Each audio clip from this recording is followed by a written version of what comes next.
बच्चे परेशान मत हो, तुम्हारी कुंडली में कन्या आएगी। गुरुजी जब दुनिया खत्म हो जाएगी क्या तब आएगी? आए? गुरुजी ये काले मुकेश की भी सफेद सेटिंग है। क्या? मेरी क्यों नहीं है गुरुजी? बच्चे देखो, किसी को देख कर जलो मत। ये इतना काला है गुरुजी, उस बेचारी को जहाँ भी छूता होगा कलर छोड़ देता होगा। हाय बच्चे निराश मत हो, हाय। निराश नहीं होना है कभी जिंदगी में। ठीक है। वो मुकेश की किस्मत में लिखी होगी। नहीं, इस काले की किस्मत में इतना सफेद आइटम नहीं लिखा होगा। इसने किसी चीज में जीती है। कोई ताश में थोड़ी जीत ली यार।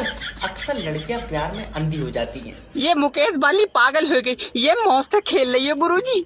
लड़कियों को यार जॉलाइन पसंद होती है, पक्का मुकेश की जॉलाइन होगी। जौलाइन चौखूटा मुंह है इसका। भट्टे पे बन पाया, बोले चला जाएगा। गुरुजी हमें क्यों नहीं देख रही है लड़की? यार बच्चे देखो, जोड़े आसमान में बनते हैं। नहीं, ये मुकेश ने ही कहीं पैसों में बनवाया। कोई बात मानने को तक। हेलो हेलो हेलो सर, मैं लोन डिपार्टमेंट से बात कर रहा हूँ। अरे लियो लला काट दो इसका फोन। Hello hello. काटे कैसे तुम?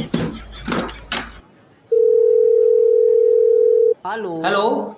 अरे हमको तुमसे बात नहीं करनी यार। अरे हम तुम्हारी साइटिंग नहीं है और ना ही तुमसे बात करने को हमारा दिल मचल लिया है, ठीक है? कंपनी का पैसा खाओ, तुम लोन वापस कर दो, हम तुम्हें फोन काहे करेंगे। अरे नहीं है हमारे पास पैसा, कहाँ से दे तुमको? रोज रोज फोन करते हो यार। अरे मांगते टाइम तो तुम ऐसे मुंह फैलाते हो जैसे प्रेग्नेंट कुतिया। ये देखो, बदतमीजी से बात ना करो हमसे, हम तुमको बता रहे हैं हमारी तबीयत खराब हो गई थी, सारा पैसा इलाज में लग गया यार। नई किडनी पड़वाए हैं हम अपने। बॉडी के पुर्जे तो बदलवा रहा हो तुम, लेकिन लोन नहीं दे सकते। अरे नहीं देंगे लोन, जाओ तुमसे जो होता है। लोन तो तुम दोगे ना, जो तुमने नई किडनी पड़वाई है ना, ये चाहे सेकंड हैंड डॉक्टर को क्यों ना बेचनी पड़े हमको।